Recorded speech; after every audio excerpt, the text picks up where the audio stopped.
Valérie, bonjour à toi. Bonjour Aurore.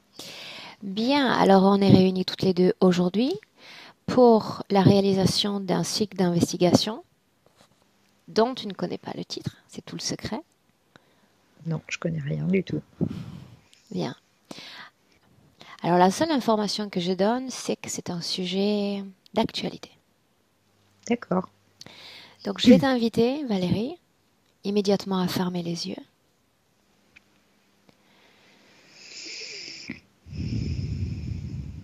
à respirer une fois encore profondément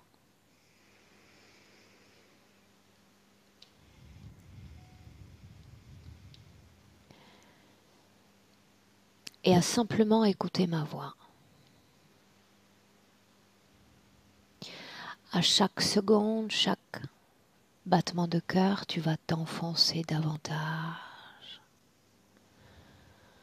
Sentir ton corps devenir de plus en plus lourd.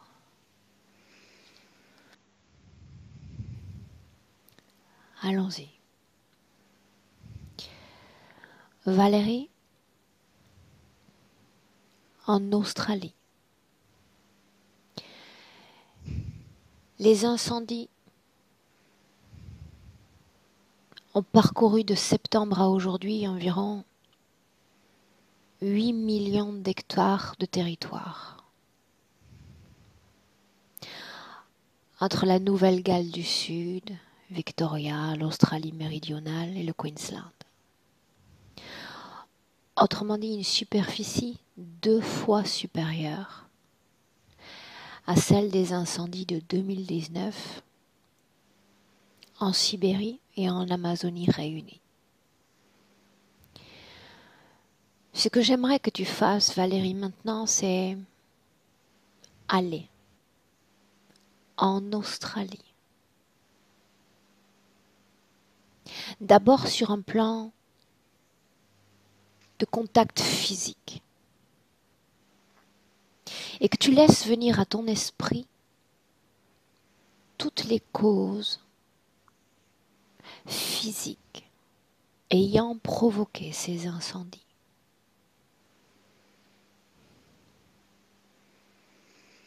J'y suis déjà, même avant qu'on commence, je voyais des flammes et une grosse tristesse, profonde tristesse.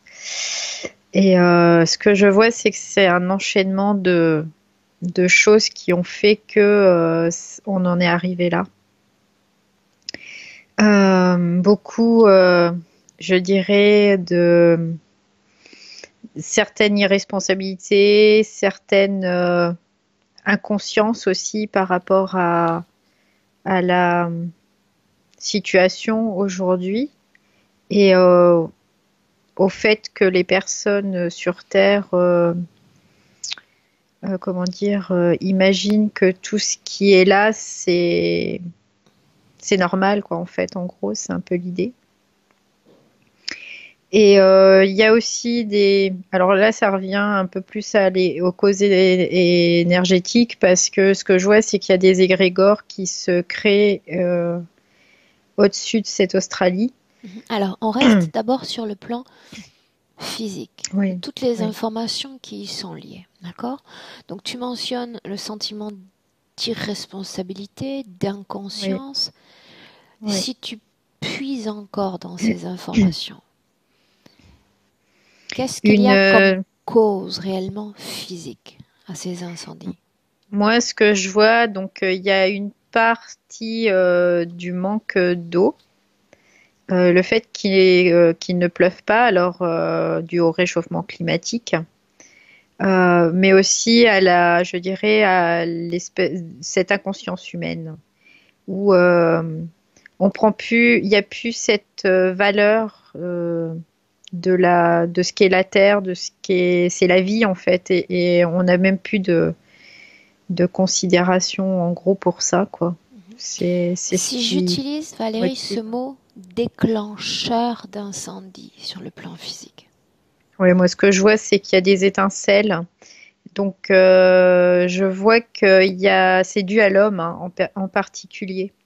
Je dirais pas que forcément c'est quelqu'un qui a été incendiaire, quoique ça peut l'être sur certains endroits, on va dire. Mais à la base, c'était, je dirais, d'origine plutôt naturelle. Et en fait, par rapport à ce que ça a engendré et au mouvement, je dirais, énergétique que ça a engendré, il y a certaines,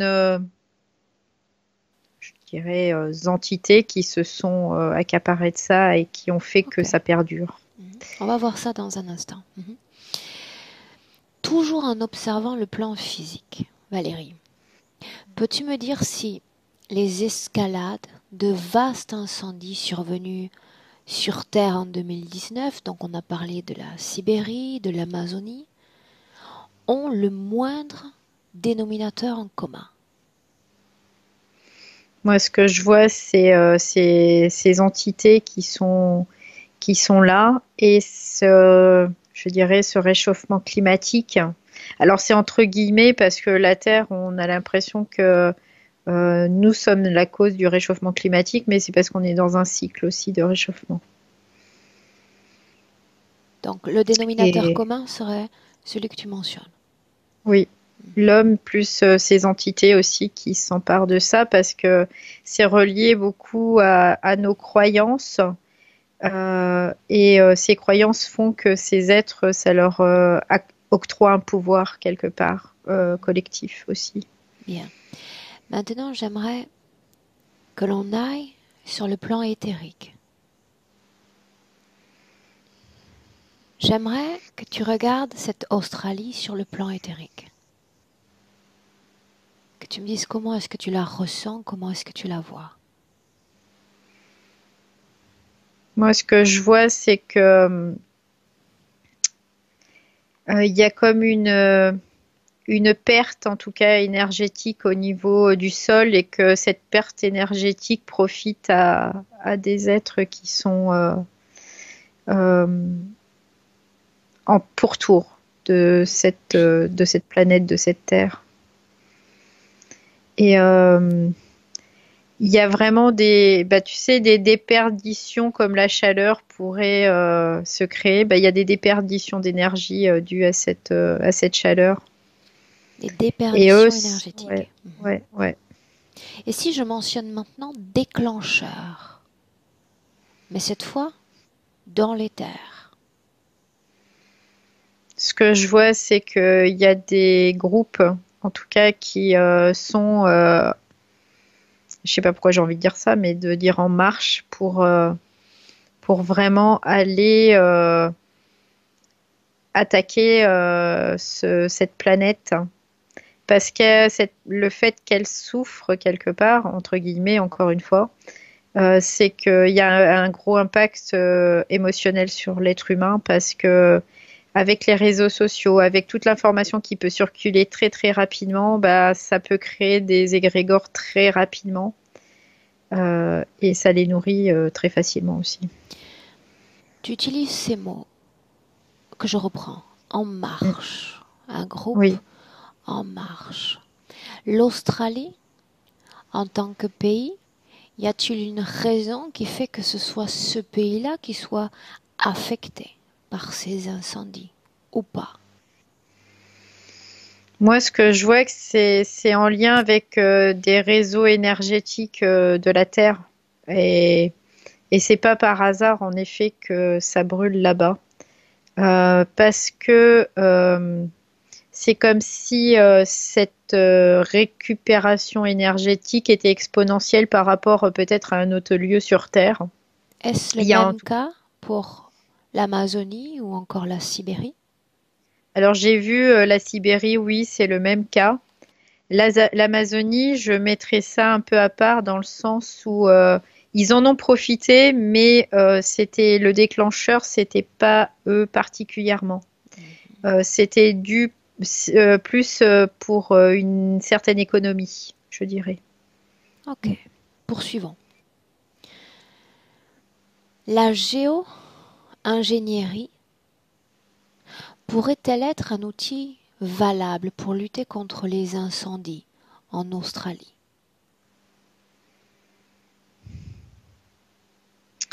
Ça pourrait, je dirais quelque part, ça pourrait l'être, mais elle n'est pas utilisée à ces fins-là. Elle Mais n'est ça pourrait être une aide, en effet, pour lutter contre ces incendies, oui. Donc Elle c'est n'est un pas oui. d'utiliser. Ouais, Quelque chose a-t-il été fait en ce sens déjà? non. Pourquoi? Pourquoi non? Parce que tout est fait pour que les personnes qui sont censées mettre en place cette géo-ingénierie n'aient pas la possibilité de le faire. Il y a toujours des choses qui se, qui se mettent en travers, je vais dire, de leur route. Et en même temps, à un certain niveau, ils se servent aussi de ça, de ce désastre, pour, euh, pour faire une monnaie, quelque part, une monnaie d'échange avec des êtres de l'astral. Dis-moi une chose. Les chemtrails affectent-ils le changement climatique en Australie? Où y participent-ils? Ils participent dans le sens où ils sont liés à ces champs d'ondes qui, eux, modifient en effet le climat. Regarde quels sont les produits chimiques impliqués. Regarde. Je vois il y a des produits, des métaux lourds, c'est ce que je vois. Je vois SO4 2-, je ne sais pas ce que c'est. Euh, je- il y a de l'azote aussi, ça c'est vraiment présent. Il y a des matières fécales, c'est ce que je vois aussi. Et sanguines aussi. Et il y a des nanoparticules aussi dedans. De quelle façon, de quelle façon ces chemtrails, autrement dit ces produits, affectent-ils? Parce qu'ils modifient l'équilibre des sols, parce qu'ils modifient aussi la nature même de la biologie des végétaux, tout ça. Ils modifient tout ça et la nature du sol, ça rend les sols, alors déjà un plus comme stériles et deux, il y a une espèce d'aridité qui se produit aussi. Ok. Observe maintenant les émissions de CO2 au cours de l'année dernière. Mm. Est-ce que cela contribue, oui ou non, au changement du climat australien? Il y a eu un pic, je dirais, en effet, il y a quelque chose qui a augmenté au niveau de l'émission CO2. Ça serait pas suffisant, je dirais, s'il y avait que ça, mais quelque part, ça participe à une échelle moindre, mais ça participe quand même. Mais c'est vraiment insignifiant, hein, vraiment. Ok, insignifiant. Bien, Ouais. continuons.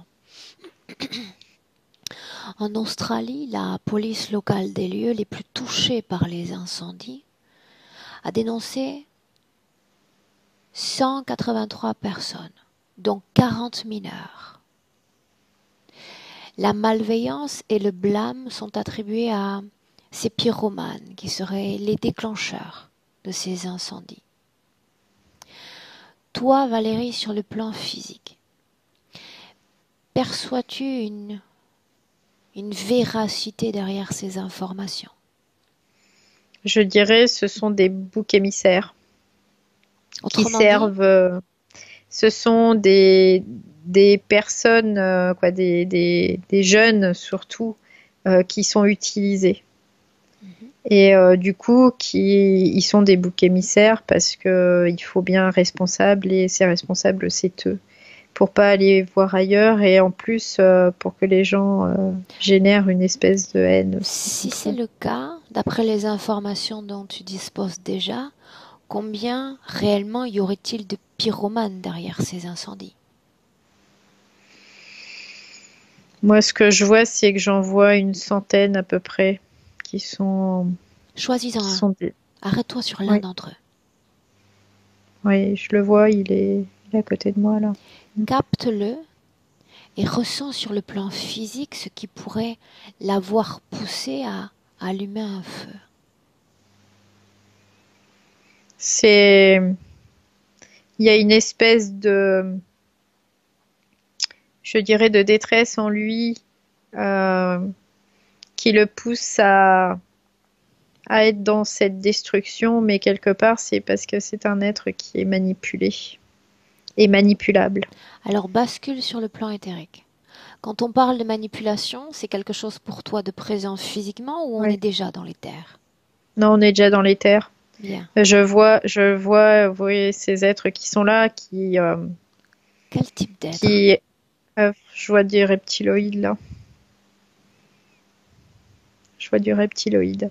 Et leur but, c'est vraiment de mettre ces incendies, ça leur permet de récupérer de l'énergie et de pouvoir se nourrir aussi de tout ce qui est créé autour de ça, comme égrégore et visiblement c'est pas la fin. Il y aura d'autres choses, en tout cas certainement d'autres incendies qui seront utilisés encore plus tard.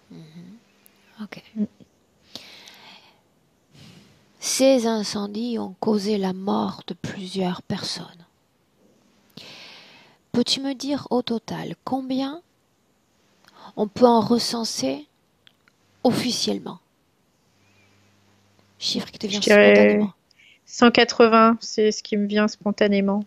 Peut-être même un S- peu plus, 180 à peu près. Ouais, Et si plus ou je moins. dis celles non déclarées officiellement? Bah, celle déclarée non officiellement, on prend juste l'humain, vraiment les Juste personnes l'humain. humaines, Ah, d'accord? Il y en a un peu plus de 260, j'ai 260, vraiment un peu plus même, à peu près 260. ces nombres changeront-ils une fois qu'on parviendra au bout de cet été australien? Euh, je dirais non, ils seront minimisés quand même encore. Mais ils vont augmenter, mais ils seront quand même minimisés. Toutes les personnes qui sont à la limite pas recherchées, ni pas attendues, qui vivent solitairement, c'est comme s'ils n'existaient plus de la surface de la Terre. Parlons un instant des animaux. Si je pose la même question, ces grands incendies ont causé la mort de combien des animaux? De ces Bah, animaux? il y en a énormément, je dirais des milliers. Vraiment, il y en a beaucoup parce qu'il y a plusieurs espèces qui sont touchées. Il y a des mammifères, mais pas que. Il y a aussi tout ce qui est insectes. Il y a vraiment même des oiseaux. Je vois qu'il y a des oiseaux Donne-moi qui un ont été chiffre. intoxiqués. 10 450, c'est ce qui me vient là. Ce chiffre changera-t-il une fois parvenu à la fin de l'été? Oui, parce que il y a certains animaux qui vont être touchés et qui vont pas mourir tout de suite et qui mourront au fur et à mesure. Donc ça va augmenter, ouais. Ce nombre total à la fin de l'été, à combien s'élèvera-t-il? Plus de 20 000. Ok. Y aura-t-il des extinctions de certaines espèces animales? Alors j'entends que pas dans l'immédiat, mais c'est possible finalement que ça arrive pas à se renouveler. Oui. Euh, Quel type Tout de suite, d'espèce serait considéré? bah, j'entends tout de suite je sais pas, il y a des koalas, oui, des koalas.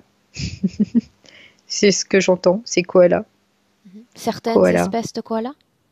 Oui. qui ont une reproduction un peu, je dirais, euh, fragile. Ils ont un système de reproduction assez fragile et du coup, ils arriveront pas à refaire par le cycle naturel, à refaire qu'il y ait suffisamment d'individus pour renouveler Ok. la population en fait. D'accord. Y a-t-il maintenant une cause ésotérique en relation avec le plan physique qui soit en rapport avec ces incendies?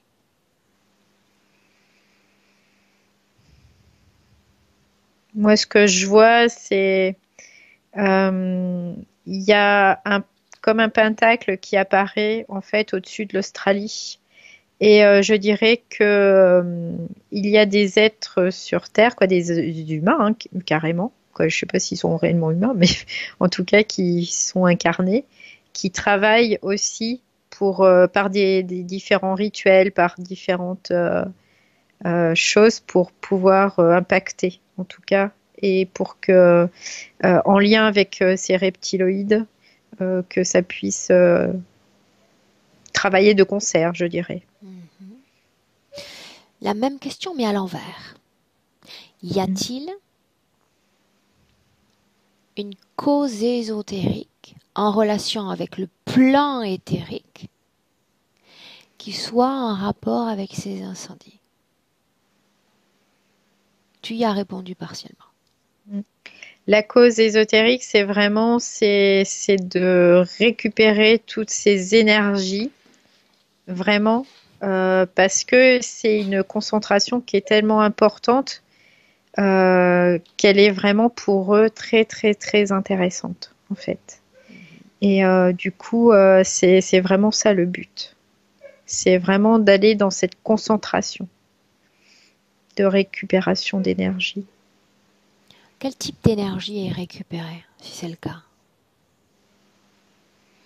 La Terre est vivante et même si, on va dire, le cycle de vie, de mort, c'est quelque chose de complètement normal, là, il y a vraiment quelque chose qui met à mal le terrain, la Terre elle-même, dans cette zone-là. Et comme c'est sur des réseaux énergétiques qui sont, je dirais, assez ciblés, bah, en fait, il y a c'est vraiment comme exponentiel, voilà, en fait. Ok. Maintenant, j'aimerais déjà que tu te déconnectes de tout ce à quoi tu t'es connecté. Ok. Et j'aimerais que tu observes la politique en vigueur en Australie sur le plan éthérique. La politique en vigueur. Et que tu me fasses part de tout ce que tu perçois. Ce que je vois, ce sont des pions. Ce sont des pions qui sont utilisés euh, par ces groupes où je voyais qui font ces rituels, d'une part, et donc aussi par ces groupes de reptiloïdes. Et du Tu coup, parles de ils ont, rituels en rapport avec oui, ces incendies? oui, oui. Quel C'est ce est que je le te disais but? tout à l'heure. Quel est le but? Bah, le but de créer ces incendies, c'est vraiment d'amasser le plus d'énergie possible. C'est vraiment ça. Autant allumer un feu directement. Ces rituels ont quelle utilité au final? Ben, finalement, ces rituels, ils posent une espèce d'intention en même temps. Et je dirais que s'il n'y avait pas ces rituels, l'énergie, elle irait pas, quoi, ces reptiloïdes ne pourraient peut-être pas récupérer toutes ces énergies. Là, je dirais, ça sécurise le périmètre pour qu'eux puissent récupérer tout ce Donc, leur faut, en d'accord. Donc, fait. sur le plan physique, on a Ouais. l'émergence de ces incendies et l'énergie qui va être ressentie, produite, va être canalisée pour être Oui, récupérée. ouais, Ok. c'est ça. Autre chose. Tu voulais ajouter? Non, je disais que finalement, le gouvernement, parce que c'était la question, le gouvernement australien, déjà, il est complètement débordé. C'est comme s'ils étaient sonnés, en fait. C'est ce que je vois, ils sont sonnés. Ils savent plus par où commencer, ils savent plus quoi faire et du coup, ils sont démissionnaires. C'est ce qui me vient vraiment comme mot.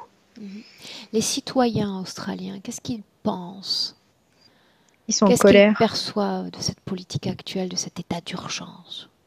Là, ils sont en colère parce que ils se rendent compte que rien n'est fait réellement et que il y a personne qui prend les choses en main réellement, à part les gens sur le terrain, je dirais, qui font ce qu'ils peuvent à leur niveau. Et sinon, ils se sentent complètement lâchés, je dirais, par rapport au pouvoir en place. Ok, lâchés par le pouvoir en place. Ouais. Bien. On continue. Maintenant, selon le CCPI, autrement dit Climate Change Performance Index, l'Australie a le pire score absolu en tant qu'évaluation de sa politique climatique. En outre, l'Australie a quitté les accords de Paris qui prévoient une réduction des émissions de CO2. Valérie, cette ligne politique a-t-elle influencé la déclaration de ce vaste feu? Je dirais quelque part oui, parce qu'ils veulent pas du tout, je dirais, évoluer dans le sens de cette écologie.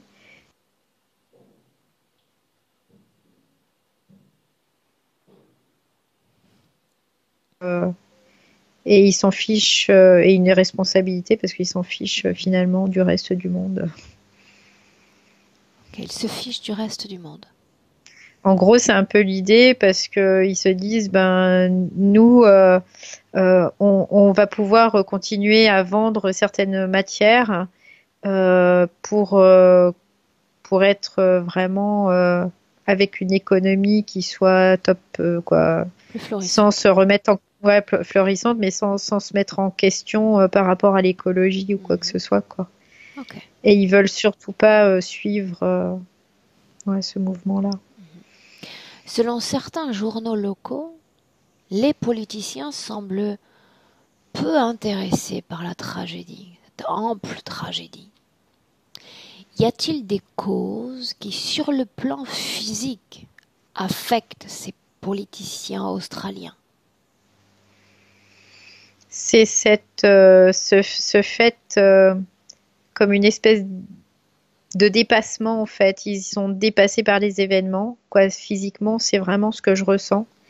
Ils sont complètement dépassés par les événements et au lieu d'affronter, je dirais, au lieu d'être responsables, eh ben, ils se sauvent. C'est ce que je vois. Si on les considère de manière générale, avec beaucoup de perspectives, ils ne semblent pas, en apparence, en temps affectés par les incendies qui touchent leur pays.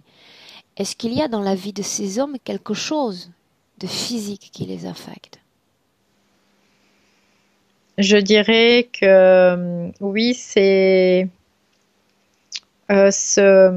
quoi, c'est relié beaucoup à ces rituels aussi, hein. Et à parce que c'est ce lien avec aussi ces êtres, ces entités reptiloïdes. Et là, on est Je vois déjà sur qu'il y le a, plan ouais, éthérique. déjà sur le plan ésotérique, mais sur le plan physique, ce que je vois, c'est ils sont comme sonnés, quoi. C'est ce que je vois. Je répète la question. Allez. Mm. Si la dévastation de leur pays ne les affecte pas, ne les émeut pas, y a-t-il autre chose susceptible de les affecter physiquement? Je dirais non, ils sont pas affectés physiquement parce que quelque part, je dirais, ils sont complètement isolés, isolés du reste du monde. Et ça me fait penser un peu à des psychopathes qui ressentent rien, tu sais. Mhm. Ça me fait penser un peu à ça, le fait qu'ils ils ont aucun ressenti, aucun émotionnel qui est lié à... Même ils pourraient, à la limite... de toute façon, c'est ce qu'ils font, ils sacrifient plein de choses et plein d'êtres et ça leur fait rien, quoi. C'est... Et sur le plan éthérique, Moi, ce que je vois, ça me fait penser à des êtres qui sont comme ces cyborgs qu'on a parlé la semaine dernière, c'est aux cyborgs là, ou qui n'ont pas d'âme, je dirais, quelque part. C'est comme des machines, en fait. y a-t-il des causes sur le plan éthérique qui les affectent?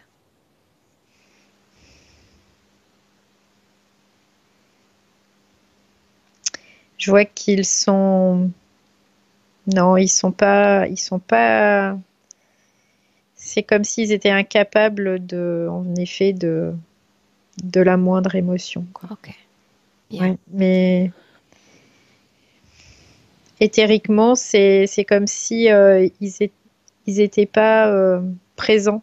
Mhm. Ouais, c'est Ok. comme s'il y avait rien. Y a-t-il maintenant une cause ésotérique qui explique l'annonce officielle d'une aide proportionnée par d'autres pays, survenant simplement plusieurs mois après le début des incidents? Une cause ésotérique à ces annonces d'intervention tardive. Oui, parce que ce que je vois, c'est qu'il y a une influence en effet de la part de ce groupe reptiloïde qui, euh, qui a beaucoup, je dirais, d'êtres à des postes clés, je dirais, au niveau de la planète. Et, euh, et qu'ils sont influencés, ces êtres, pour que tout n'avance pas, ça avance pas, puis oh bah tiens, on va faire ça, puis non, on revient en arrière, et puis ça prend un retard assez dingue. Personne, c'est comme si personne ne réagissait, c'est très particulier, ils sont comme tous endormis là. J'ai vraiment cette Mhm. impression-là. Si on met de côté maintenant le monde des politiciens Mm. et qu'on s'intéresse à nous autres, à notre conscience collective, Oui, qu'est-ce qu'elle ressent, qu'est-ce qu'elle vit de cette catastrophe australienne?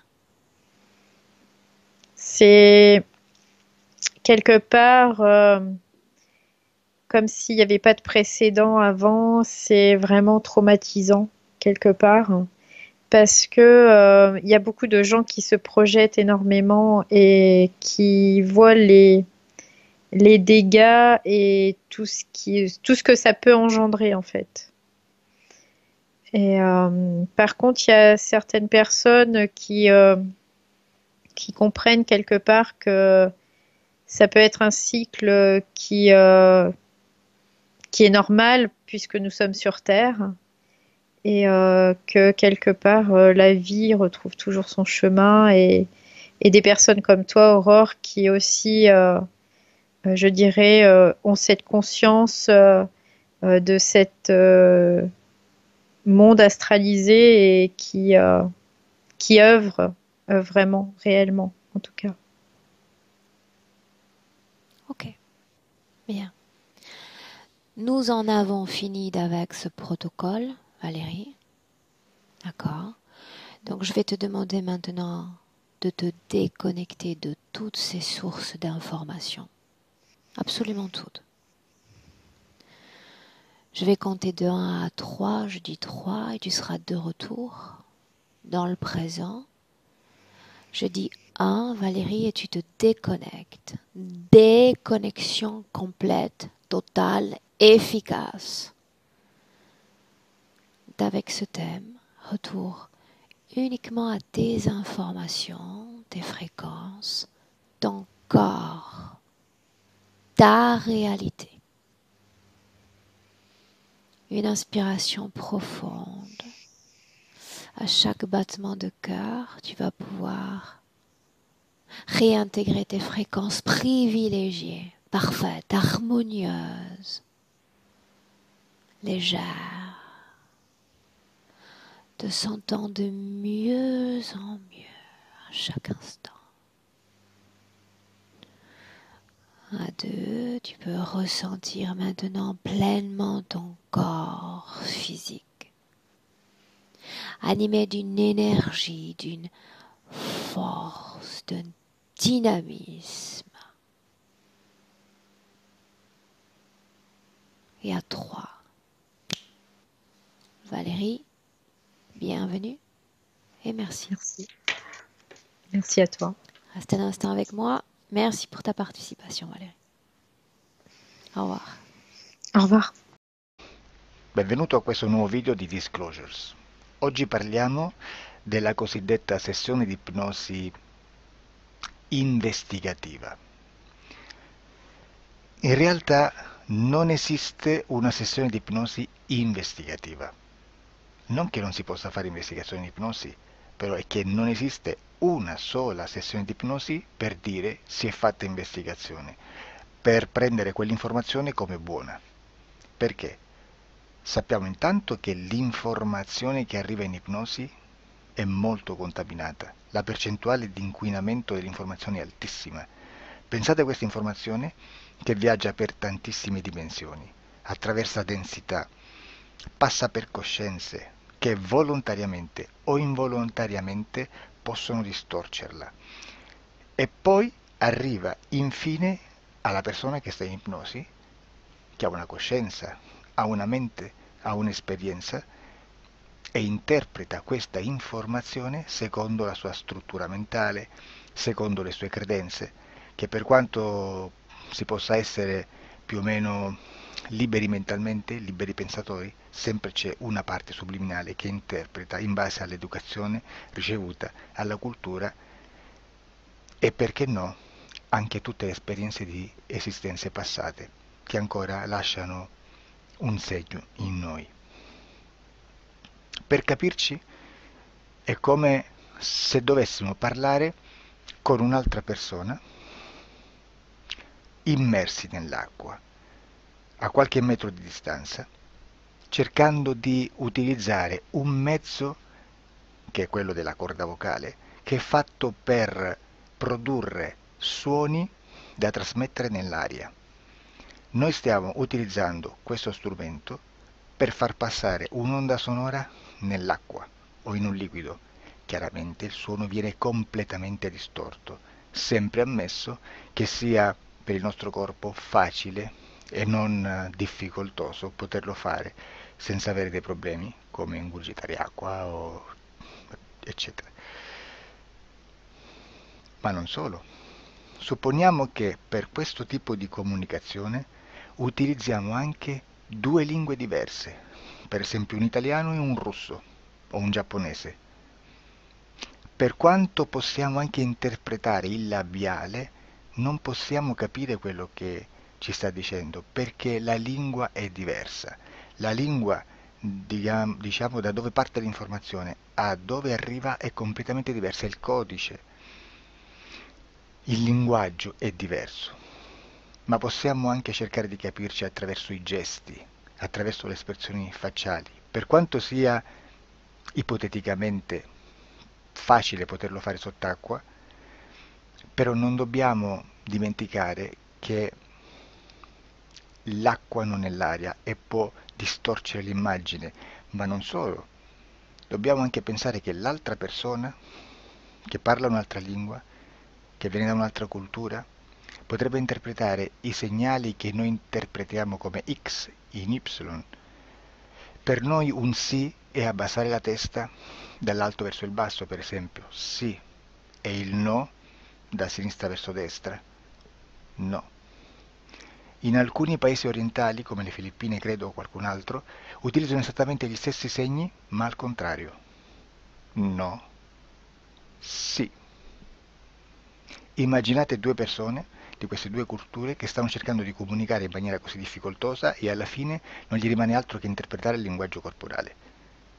Sì, che per l'altro invece no. Cosa voglio dire con questo esempio estremo?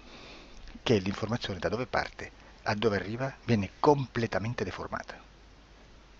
Non sappiamo esattamente quale percentuale perché ogni situazione è a sé stante, però la percentuale di inquinamento, di distorsione, di contaminazione di questa informazione è assolutamente alto. Quindi fare una sessione investigativa, mettere una persona in ipnosi e chiedere di Tizio Caio Sempronio di una situazione o chiedere certi dati è assolutamente controproducente, è assolutamente inutile. Quindi vi chiederete cosa fate allora voi quando fate ipnosi, quando fate delle domande, quando cercate delle risposte e con queste informazioni che vi arrivano lavorate sulla situazione esoterica del cliente. Beh, non facciamo altro che recuperare questa informazione solamente per arrivare al problema del cliente e poi lavorarci. Quindi il valore dell'informazione non è quello di un'istruzione, quello di memorizzare dei dati e di prenderli per buoni, ma è un veicolo di movimento, di trasporto verso la causa del problema per poi lavorarci. Quindi lo scopo di questo tipo di informazione che si prende dalla singola sessione è completamente un altro. Come si fa quindi? Investigazione in ipnosi. Il lavoro non è semplice, il lavoro è lungo,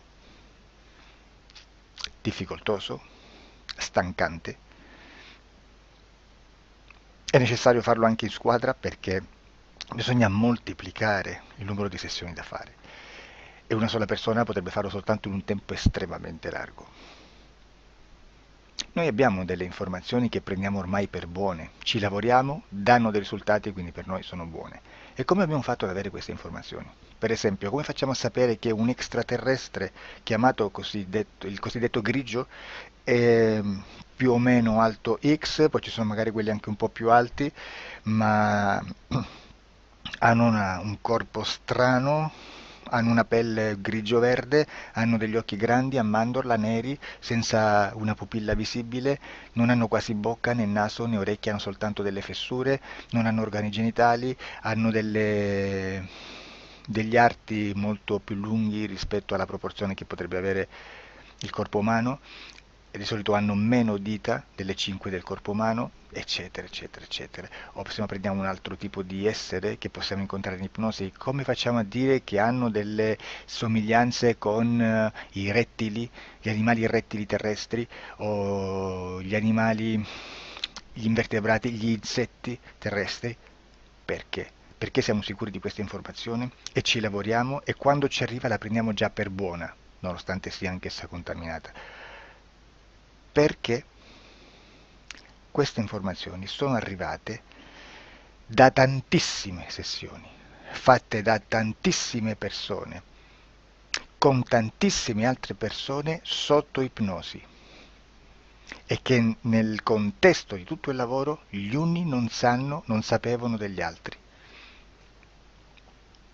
Questo dato può essere più o meno rilevante, sempre c'è contaminazione e quindi possiamo prendere per buono anche un gruppo di lavoro dove l'uno possa sapere dell'altro. Ci potrebbe essere una contaminazione del contesto di quel gruppo di lavoro, ma si aggiunge semplicemente una piccola percentuale di questa contaminazione a già la grande che esiste. Non è così impossibile lavorarci. Da tutte queste sessioni, da questo grande numero di sessioni, migliaia, diciamo migliaia, noi prendiamo solamente quell'informazione che è uguale a tutte, che è in comune a tutte, o a quasi, perché magari qualcuna ci potrebbe essere niente in comune per una fortissima contaminazione, perché no? Ma dobbiamo prendere una stragrande maggioranza, proporzionalmente abnorme rispetto a quello che potrebbe essere un minimo di scartabile, e lì possiamo prendere per buona questa informazione. Quindi se noi su 10.000 persone diverse, con operatori anche diversi, in cui in ogni sessione vediamo un essere che più o meno ha le stesse caratteristiche del grigio o dell'insettoide a forma di mantide religiosa o il rettile a forma di lucertola, per esempio, di serpente o di quello che sia, o se vediamo il pianeta Marte più o meno di colore rosso, o se vediamo dei sotterranei eterici, non fisici, nel sottosuolo terrestre, soprattutto sotto le grandi città, dove c'è concentrato molto potere, molta energia di questo tipo, e che più ne hai più ne metta. Se vediamo degli impianti che hanno certi tipi di funzioni, certi tipi di forme in certe parti del corpo, e questa informazione la ritroviamo tutta o quasi in tutte le sessioni fatte, eseguite, realizzate da tanti anni a questa parte, significa che quella è una informazione affidabile. E vi posso garantire che stiamo parlando di una percentuale bassissima. Su un 100% staremo, credo, forse più in basso di un 3, di un 2-3%. Immaginate, tutto il resto è spazzatura, è informazione spazzatura. Sì, spazzatura.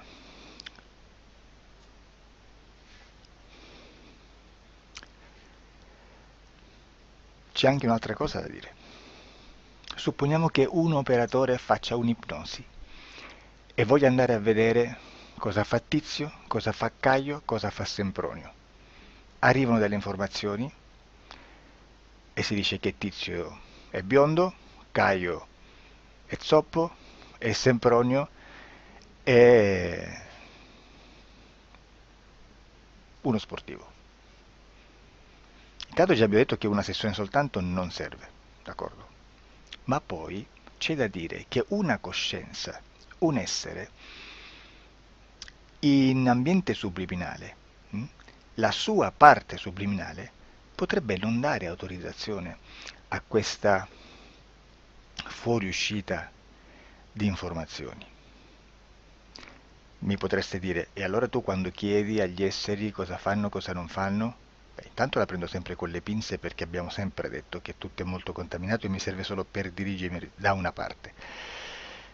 Ma c'è anche da dire che se un essere interferisce con l'altro, ha aperto un canale di comunicazione a cui non può ovviare, a meno che non lo recida, non lo annulli. Quindi quando io faccio la domanda a un essere, se lo faccio attraverso l'interferito, mi arriva l'informazione per un canale aperto che sottostà alla volontà dell'interferito.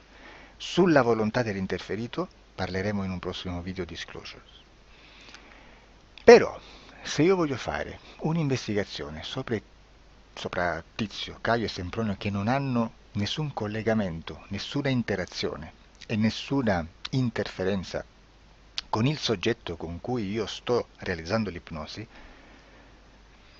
non è detto che mi arrivi questa informazione. Assolutamente. Potrebbe esserci completamente un muro.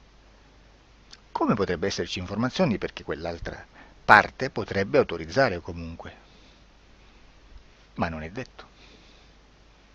E comunque quando ci arrivano informazioni, in una situazione di non interferenza o non interazione, non possiamo sapere esattamente se sono informazioni che ha autorizzato la parte subliminale dell'altra persona o dell'altro essere, o qualche altro essere, qualche altra entità furba, approfitta della situazione, osserva quello che sta succedendo, si mette in mezzo, si fa passare per l'altro e dà informazioni, ovviamente distorte, prima perché poi non è detto che debba conoscerle, e anche se fosse potrebbe manipolarle a sua volontà e a suo vantaggio.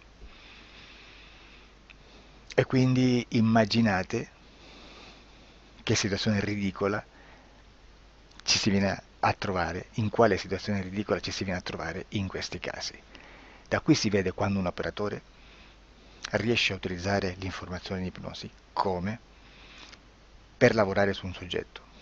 Da qui l'osservatore attento delle sessioni di ipnosi riesce a capire se quell'ipnosi è un'ipnosi affidabile, un'ipnosi con un livello di informazione certa, con una alta percentuale di informazione certa. Non vi nascondo che in futuro potrei anche impostare un lavoro per decifrare che livello di certezza di informazione c'è in un'ipnosi, analizzandola e spiegando il perché, spiegando i meccanismi di analisi di un'informazione in ipnosi, che poi anche è molto istintivo. Supponiamo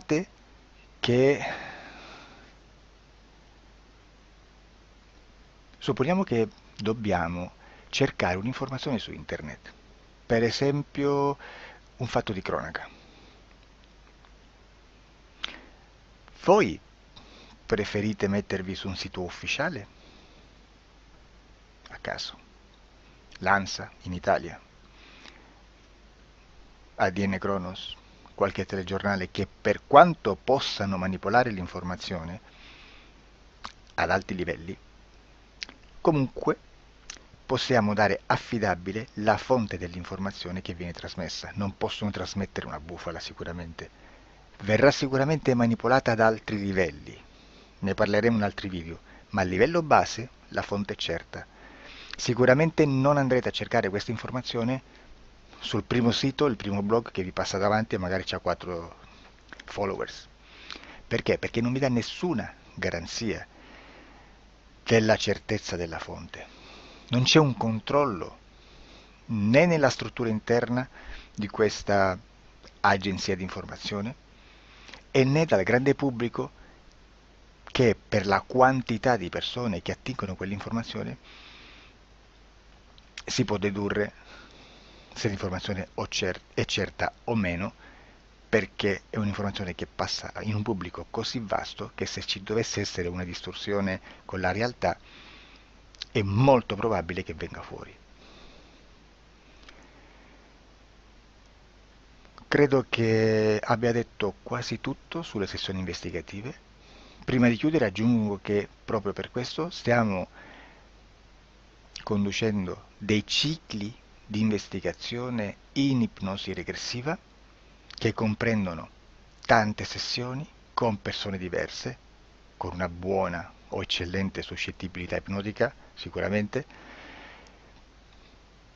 per poter indagare su spazi ristretti su alcuni temi. Perché dico spazi ristretti? Perché se andiamo a prendere eventi grandi nel tempo, nello spazio, storici, parlare di qualcosa di molto generico implica una quantità di sessioni abnorme. Immaginate se dovessimo fare una sessione investigativa sui buchi neri, quanta informazione ci sarebbe e quante informazioni da filtrare. Sarebbe quasi impossibile farlo in questa maniera. Ma se noi riduciamo lo spazio di investigazione, se noi prendiamo per esempio, investighiamo sulla pedofilia nella Chiesa Cattolica, ecco, se già restringiamo il campo d'azione è molto più facile che possiamo attingere informazioni affidabili, presuntamente affidabili, con un numero di sessioni sicuramente alte, ma ridotte rispetto ad altri tipi di sessioni molto più generiche, su temi molto più generici.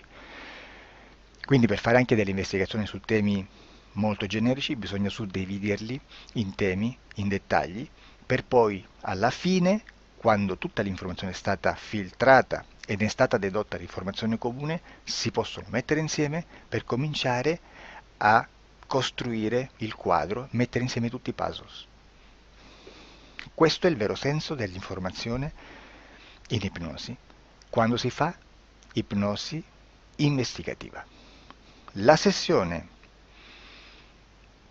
per risolvere una problematica, un problema, con